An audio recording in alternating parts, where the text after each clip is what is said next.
Il le voyait comme une proie facile, un vieil homme fragile, avançant à tâtons dans la pénombre, ses yeux cachés derrière des lunettes noires. Pour ces voyous, c'était l'occasion rêvée de s'amuser cruellement, de dominer un faible. Mais ils ont commis une erreur fatale. Ils n'ont pas regardé le chien à ses côtés. Ce n'était pas un simple animal de compagnie. C'était une machine de guerre endormie, attendant un seul signe pour se réveiller. Et ce soir-là, leur rire allait se transformer en terreur pure. Restez avec nous, car cette histoire incroyable vous laissera sans voix. Avant de commencer, n'oubliez pas de liker et de vous abonner. Et surtout, je suis curieux. D'où nous regardez-vous? Indiquez votre pays dans les commentaires. J'adore voir jusqu'où voyagent nos histoires. Dans le quartier tranquille où vivait Pierre, tout le monde connaissait sa silhouette. C'était un homme de 70 ans, marchant le dos droit, avec cette dignité silencieuse que possèdent ceux qui ont beaucoup vécu. Il avançait lentement, sa canne blanche tapotant le sol avec un rythme régulier, marquant chaque pas sur le vieux pavé. Pierre ne voyait plus la lumière du jour depuis des décennies, ses yeux ayant été sacrifiés sur un champ de bataille lointain, dont il parlait peu. Mais il n'était jamais seul. À sa gauche, collé à sa jambe comme une ombre protectrice, marchait Atlas. Atlas était un berger allemand imposant, au pelage noir et feu, d'une beauté brute. Pour les passants, pour les voisins qui les saluaient gentiment, Atlas n'était qu'un chien d'aveugle. On a un compagnon fidèle qui aidait un vieil homme à traverser la rue et à éviter les obstacles. Il voyait un animal calme, peut-être même un peu trop sérieux pour un chien. Ce qu'il ne voyait pas, c'était l'histoire cachée derrière ce regard ambré, profond et intelligent. Atlas n'avait pas grandi en jouant à la balle dans un jardin de banlieue. Il ne s'était jamais roulé dans l'herbe pour se faire gratter le ventre par des enfants. Son éducation avait été bien différente. Il avait été forgé dans la discipline de fer de l'armée. Ce chien était une arme. Chaque muscle de son corps, chaque réflexe avait été conditionné pour la protection et l'attaque en milieu hostile. Il savait faire la différence entre un bruit inoffensif et le clic métallique d'une arme. Il savait quand rester immobile et quand devenir une tempête de fureur. Mais depuis sa retraite, Atlas avait une nouvelle mission, la plus importante de sa vie: veiller sur Pierre. Le lien entre l'homme et l'animal dépassait la simple affection. C'était une alliance. Pierre, avec son ouïe aiguisé par la cécité, et Atlas, avec son flair et son instinct de combat, formaient une seule entité. Quand ils marchaient ensemble ce soir-là, l'air était frais et l'atmosphère semblait paisible. Les oiseaux chantaient leurs dernières notes avant la nuit. Pourtant, il y avait quelque chose de différent dans la posture du chien. Atlas ne reniflait pas les fleurs. Il ne regardait pas les autres chiens au loin. Sa tête restait haute. Ses oreilles pivotaient doucement comme des radars invisibles, captant chaque son du parc désert. Il scannait l'environnement, non pas comme un promeneur, mais comme un garde du corps en service. Pierre sentit une légère tension dans la laisse, presque imperceptible. Il connaissait ce signal. Le chien avait perçu quelque chose que le silence de la rue essayait de cacher. La promenade habituelle touchait à sa fin, mais la véritable épreuve ne faisait que commencer. Le calme était là, mais c'était un calme trompeur, lourd et fragile, prêt à se briser au moindre faux mouvement. Le soleil commençait à descendre doucement derrière les immeubles, emportant avec lui la chaleur de la journée. Pour Pierre, la tombée de la nuit ne signifiait pas l'obscurité, car il vivait déjà dans le noir permanent. Pour lui, le crépuscule était une sensation physique. C'était l'air qui devenait soudainement plus frais sur ses joues. C'était le vent qui changeait de direction, portant des odeurs différentes. Et le parc qui, quelques minutes plus tôt, résonnait encore des cris joyeux des derniers enfants, se vidait. Le silence s'installait, mais ce n'était pas un silence apaisant. C'était un silence lourd, épais, le genre de calme qui précède souvent les catastrophes. Pierre s'arrêta au milieu de l'allée. Ses autres sens, aiguisés par des années de cécité, se mirent en alerte maximale. Il n'avait pas besoin de voir pour comprendre que l'atmosphère avait changé. Il y avait une électricité statique dans l'air, une tension invisible que seuls ceux qui ont connu le danger peuvent percevoir. Son cœur battait toujours, au même rythme lent et régulier, mais son esprit, lui, était en mode analyse. Il écouta. Au loin, le bruit de la circulation semblait s'étouffer, laissant place à des sons plus proches, plus inquiétants. À côté de lui, et Atlas changea de posture. Le chien ne tirait pas sur la laisse, il ne grognait pas encore, mais son corps était devenu dur comme de la pierre. Pierre sentit le flanc de l'animal se presser contre sa jambe, avec une insistance inhabituelle. C'était leur code secret. Atlas lui disait « Nous ne sommes plus seuls ». Le vétéran posa sa main sur la tête du chien pour le rassurer, ou peut-être pour se rassurer lui-même. Le pelage d'Atlas était hérissé. L'animal avait capté une menace bien avant qu'elle ne soit audible. Puis, les bruits devinrent distincts. Ce n'était pas le pas rythmé d'un jogger ou la marche légère d'un couple d'amoureux. C'étaient des pas traînants, lourds, désordonnés. Le bruit de chaussures raclant le bitume avec arrogance. Des voix s'élevèrent, brisant la tranquillité du soir. Des rires forts, moqueurs, vulgaires. Une odeur âcre de tabac froid et d'alcool bon marché vint chatouiller les narines de Pierre, lui confirmant ce que son instinct lui criait déjà. Ils étaient plusieurs. Ils marchaient en groupe, occupant toute la largeur de l'allée. Pierre comprit immédiatement qu'ils se dirigeaient droit vers lui.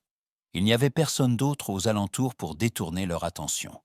Il était une silhouette solitaire, un vieil homme avec une canne blanche, immobile au milieu de leur chemin. Pour eux, il n'était qu'un obstacle, ou pire, une distraction pour passer le temps. Les ombres du parc s'étaient refermées sur eux, et le piège était en place. Pierre resserra imperceptiblement ses doigts sur la poignée de sa canne, attendant le premier contact. Les pas cessèrent soudainement d'avancer en ligne droite pour se disperser autour de lui. Pierre n'avait pas besoin de ses yeux pour comprendre la géométrie de la menace. Il était encerclé. Ils étaient 3, peut-être 4 jeunes hommes. Il sentait leur présence physique comme un mur mouvant qui se refermait, bloquant toute issue possible. L'air autour de lui sembla se raréfier, remplacé par cette odeur agressive de sueur, de tabac et d'adrénaline malsaine. Une voix s'éleva, brisant le silence relatif du parc. Une voix jeune mais éraillée, chargée d'une fausse politesse qui suintait le mépris. « Alors, papy, on a perdu son chemin? On a oublié d'allumer la lumière avant de sortir. » La phrase fut suivie de rires gras, stridents, des rires qui n'avaient rien de joyeux. C'était le son de la cruauté pure, celle qui s'amuse de la faiblesse d'autrui. Ils commencèrent à tourner autour de lui, comme des requins testant les défenses d'une proie isolée. Pierre ne répondit pas. Il ne bougea pas d'un millimètre. Il resta planté là, le dos droit, les mains croisées sur le pommeau de sa canne, le visage impassible tourné vers le vide. Cette absence de réaction, ce silence total, n'était pas celui de la peur. C'était le calme olympien du vétéran qui a vu des horreurs bien pires que quelques délinquants dans un parc public. Mais pour les voyous, cette immobilité était incompréhensible. Ils s'attendaient à voir le vieil homme trembler, bafouiller, peut-être même pleurer ou demander de l'aide. Ils voulaient savourer sa panique. Au lieu de cela, ils se heurtaient à un mur d'indifférence. Ce calme surnaturel commença à les irriter profondément. L'un d'eux, sans doute le meneur, s'approcha un peu trop près, en envahissant brutalement l'espace vital de Pierre. Le vétéran put sentir la chaleur du corps de l'agresseur, et son souffle court sur son visage. « Hé, je te parle. Tu es sourd en plus d'être aveugle. Réponds quand on te parle, » hurla-t-il, postillonnant presque sur les lunettes noires de Pierre. À côté de la jambe du vieil homme, Atlas était devenu une statue de marbre. Si ça avait été un chien normal, il aurait aboyé, reculé ou remué la queue nerveusement. Mais Atlas ne faisait rien de tout cela. Il avait la gueule fermée, les yeux fixés droit devant lui, ignorant apparemment les agresseurs. Pourtant, sous son épaisse fourrure, chaque muscle était bandé, prêt à exploser. Pierre sentait cette énergie contenue contre son mollet. Il savait que le chien attendait. Il attendait l'ordre ou l'erreur fatale. L'agacement des voyous monta d'un cran. Le silence de Pierre et l'immobilité du chien n'étaient plus perçus comme de la faiblesse, mais comme de l'arrogance. Il se sentait insulté par ce vieillard qui refusait de jouer son rôle de victime. La tension devint palpable, électrique. Il ne voulait plus seulement rire, il voulait le briser. Il voulait lui faire regretter son calme. L'un des jeunes donna un coup de pied dans le gravier, projetant des cailloux sur les chaussures cirées de Pierre. Le jeu verbal était terminé, et la violence physique n'était plus qu'à 1 seconde d'éclater. L'humiliation n'était plus seulement verbale, elle devenait physique, tactile, envahissante. Le chef de la bande, frustré de ne pas obtenir la réaction de peur qu'il espérait, tendit la main et donna une petite tape humiliante sur la joue de Pierre. Ce n'était pas un coup violent, c'était pire. C'était le geste qu'on aurait pour un enfant désobéissant ou un animal stupide. « Eh oh, il y a quelqu'un là-dedans » ricana-t-il, alors que ses amis éclataient de rire derrière lui. Il se sentait puissant, intouchable, face à ce vieillard qui ne pouvait même pas les regarder dans les yeux. Un autre voyou s'approcha et commença à agiter sa main frénétiquement devant le visage de Pierre, à quelques centimètres à peine de son nez. « Tu vois ça? Tu vois combien de doigts j'ai? Allez, devine. » Il claqua des doigts bruyamment près de l'oreille du vétéran, cherchant à le faire sursauter. Pierre ne scia pas. Son visage restait un masque de pierre, impénétrable. Mais à l'intérieur, ses sens étaient en ébullition. Il analysait chaque mouvement d'air, chaque frottement de tissu, et calculant la position exacte de chaque agresseur autour de lui. Il savait qu'ils étaient maintenant trop proches. La zone de sécurité avait été franchie depuis longtemps. Soudain, une main se posa brutalement sur son épaule et le bouscula en arrière. Pierre trébucha, manquant de perdre l'équilibre, mais il se rattrapa in extremis grâce à sa canne blanche. Un rire cruel s'éleva. « Oups, pardon grand-père, je ne t'avais pas vu. C'est drôle. Moi non plus je ne regarde pas où je vais. » L'ironie était mordante, salée. Il s'amusait de son handicap comme s'il s'agissait d'un spectacle de rue offert pour leur divertissement personnel. Il le poussait maintenant, de l'un à l'autre, comme une balle humaine, testant sa stabilité, érodant sa dignité morceau par morceau. À ses pieds, le contraste était terrifiant. Atlas n'avait toujours pas bougé. Pour un observateur extérieur, le chien semblait passif, peut-être même effrayé. Mais Pierre, lui, sentait la vérité à travers la poignée de la laisse en cuir. Le corps d'Atlas était devenu dur comme de l'acier trempé. Il ne tremblait pas de peur. Il vibrait d'une énergie contenue, prête à se libérer. Sa respiration était devenue imperceptible, silencieuse, comme celle d'un prédateur, juste avant le saut final. Le chien ne regardait pas les mains qui s'agitaient. Il fixait les gorges. Il fixait les artères fémorales. Il attendait un seul mot, un seul son de son maître pour transformer ce jeu cruel en carnage. Pierre serra la laisse un peu plus fort, envoyant un message silencieux à l'animal. Pas encore. Attends. C'était un tour de force mentale. Le vétéran devait gérer sa propre colère et subir l'humiliation sans broncher, tout en gardant le contrôle absolu sur une arme vivante qui ne demandait qu'à défendre son maître. La tension était à son comble. L'air était si lourd qu'il semblait difficile de respirer. Les voyous ne le savaient pas encore.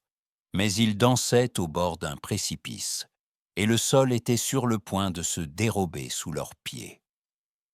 La limite de l'acceptable venait d'être atteinte.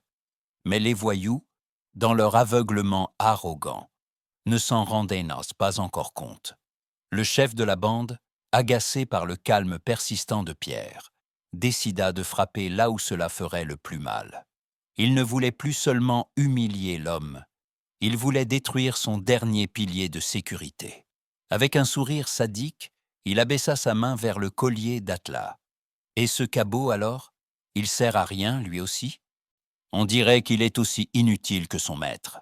D'un geste brusque, il saisit Atlas par la peau du cou et tenta de le forcer à s'écarter de Pierre. Au même instant, un autre jeune, enhardi par l'action, leva la main pour arracher les lunettes noires du vétéran. C'était l'erreur de trop, l'erreur fatale. À cet instant précis, le monde changea de rythme. Pour Atlas, le temps ne s'écoulait plus de la même manière. Le chien d'aveugle patient et passif s'effaça instantanément pour laisser place aux prédateurs d'élite formés au combat. Ce fut comme un interrupteur que l'on bascule dans l'obscurité. Le déclic fut presque sonore. Les muscles d'Atlas, jusqu'alors tendus, se libérèrent dans une fluidité glaciale. Sa posture changea radicalement. Il s'abaissa légèrement sur ses pattes arrière et ancrant ses griffes dans le sol pour une propulsion maximale. Mais le changement le plus terrifiant se situait dans son regard. Ses yeux ambrés, autrefois doux, devinrent fixes, froids, dépourvus de toute émotion animale habituelle. Il n'y avait plus de peur, plus de jeu, seulement une analyse tactique de la cible. Le grognement qui s'échappa de sa gorge n'était pas un aboiement de chien domestique.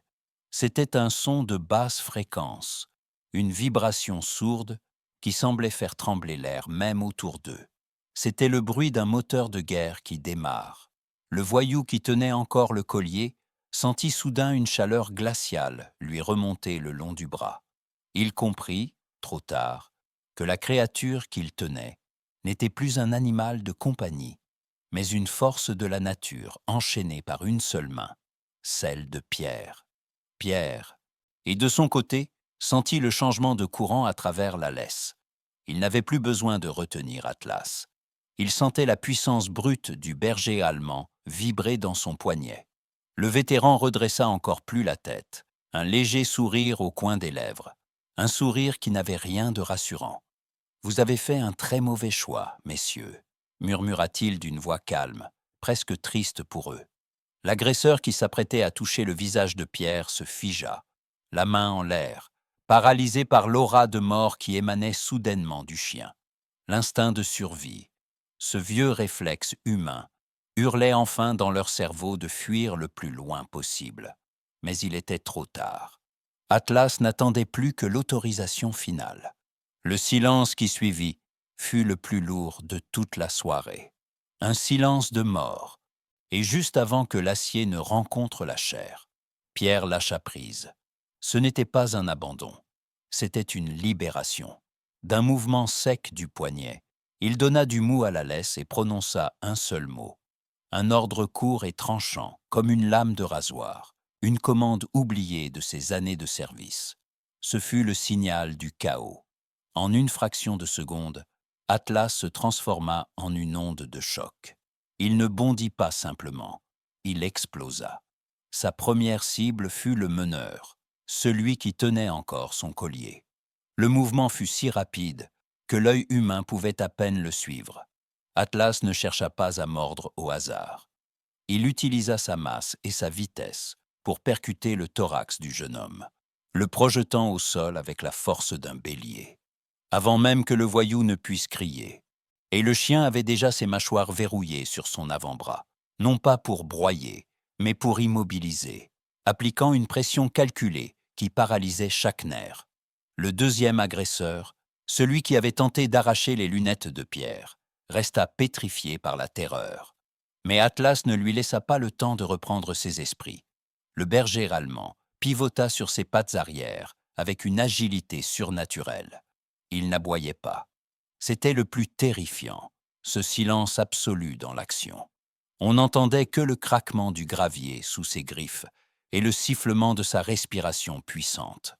D'un coup de tête précis, il balaya les jambes du deuxième individu, le faisant basculer violemment en arrière.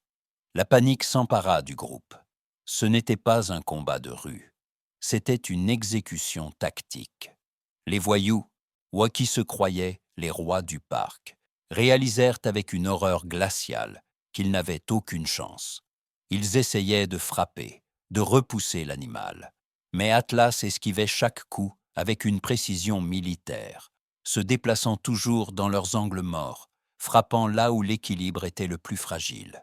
Il était partout à la fois, une ombre noire et feu qui surgissait de l'obscurité pour punir chaque geste agressif. « Arrêtez-le! Tuez ce clébard !» hurla l'un d'eux, la voix brisée par la peur. Mais personne n'osait bouger. Ils voyaient leurs amis au sol, gémissant, dominés par une créature qui semblait lire dans leurs pensées. Atlas ne montrait aucun signe de fatigue. Au contraire, il semblait être dans son élément naturel. Il gérait la distance, contrôlait l'espace. Chaque fois qu'un des garçons tentait de s'approcher de Pierre, le chien s'interposait avec une fureur contenue qui les faisait reculer instantanément. C'était une neutralisation totale. En moins de 30 secondes, l'équilibre des forces avait été anéanti. Les prédateurs étaient devenus des proies, tremblantes et pitoyables. Ils comprirent enfin que ce chien n'avait jamais été là pour guider un aveugle. Il était là pour monter la garde devant un monument. Pierre restait immobile au centre de la mêlée, calme, presque serein, comme s'il écoutait une symphonie dont il était le seul chef d'orchestre.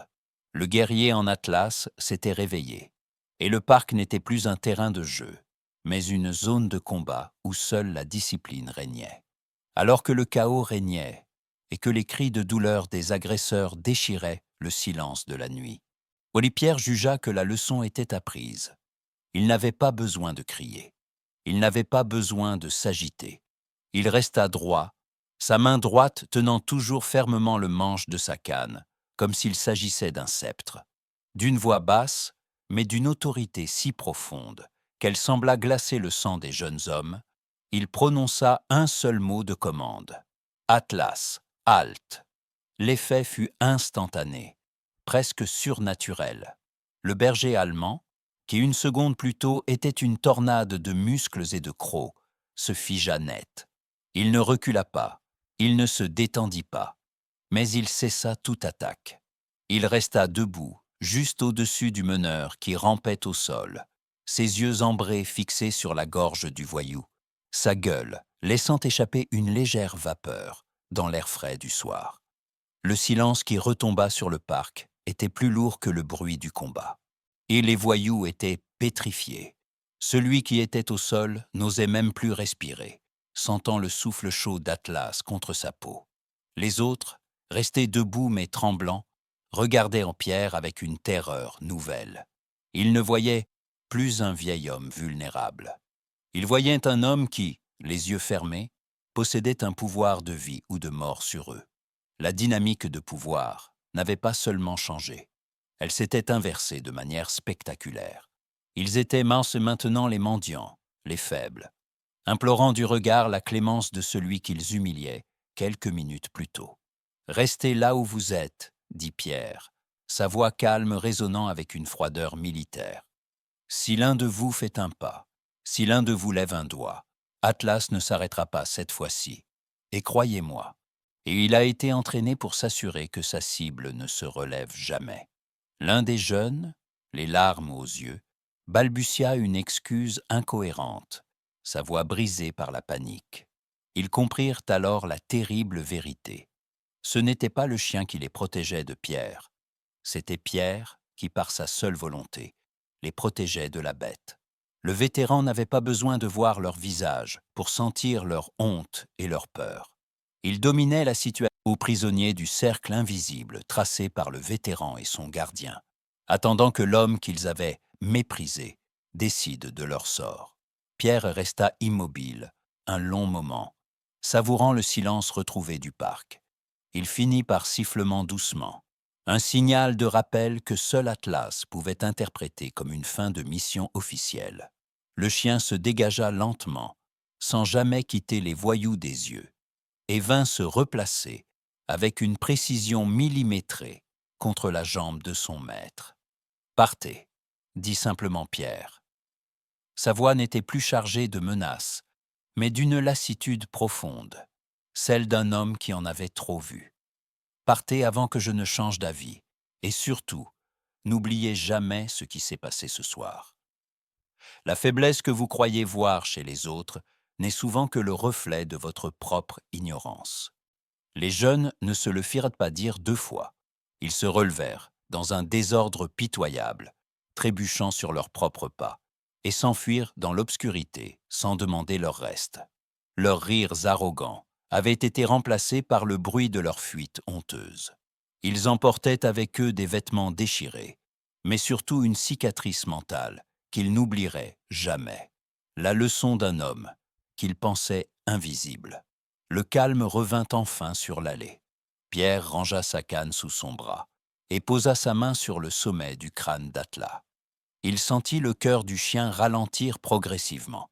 Le pelage se lissait sous ses doigts. La tension de la guerre s'évaporait, laissant place à la tendresse d'une amitié indéfectible. « Bon travail, mon vieil ami », murmura-t-il à l'oreille du berger allemand. Atlas répondit par un petit coup de museau affectueux contre la main du vétéran, redevenant instantanément le guide dévoué qu'il était chaque jour. Cette rencontre n'était pas seulement une histoire de violence évitée ou de combat gagné.